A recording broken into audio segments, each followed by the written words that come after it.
iyona-ke incomele abantu base-South Africa. Umqadandaba lo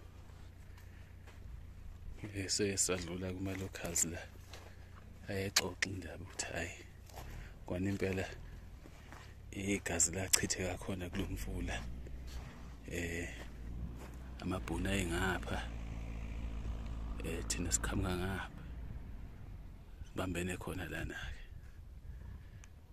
Sizobuye siye lapha kwi-museum yabo, banesiyenge abasenzile salama caravan abo, ama-4-trekker. Sizocela ukuthi-ke wonke lamabutha aphangalalala leli gazi lachithwa la uhlambuluke lo mfula, nale moya yabantu bakithi yaqilazwa ngobuthakathi besiNgisi nesibhunu. Sawunqamula maketha.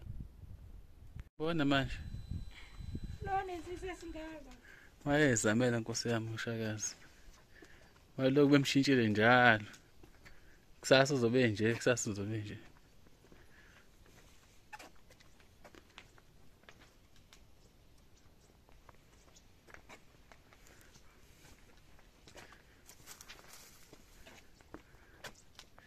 Umpandeke lo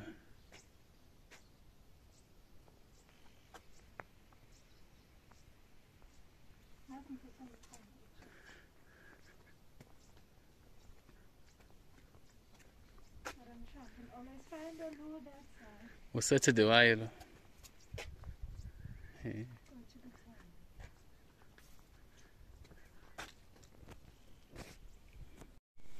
Hayi-ke inhle museum yabo, kodwa ukuthi abantu cabanga ukuthi abayinakile kakhulu indaba yaseNcome, kodwa-ke there's still hope.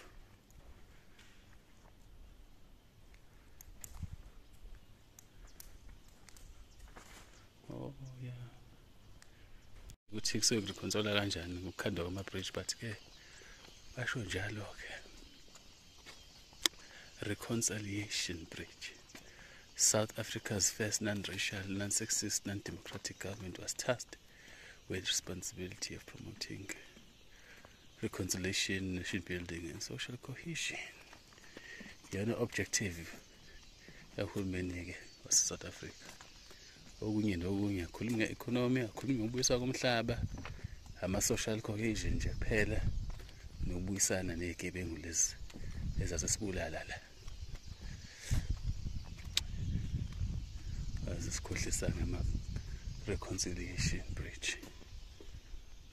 Hayi, noba yinsomi, noba yifilimu, ukuthi ngabulawa abantu abangaka bese khandwa ama-bridge, umhlaba ungabuyiswa. Hayi, nedlala ema-Afrika.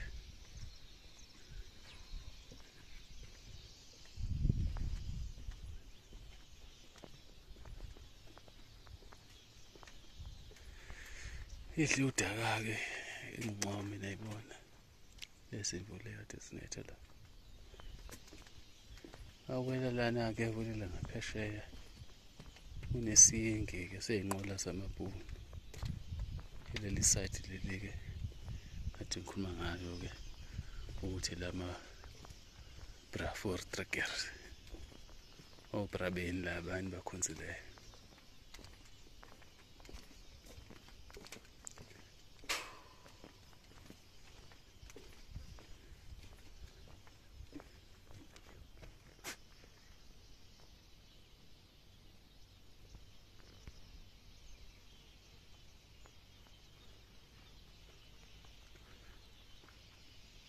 Sesiweleleke sadinda amabhunu-ke, bathi kuyakhokha uma udlula lapha.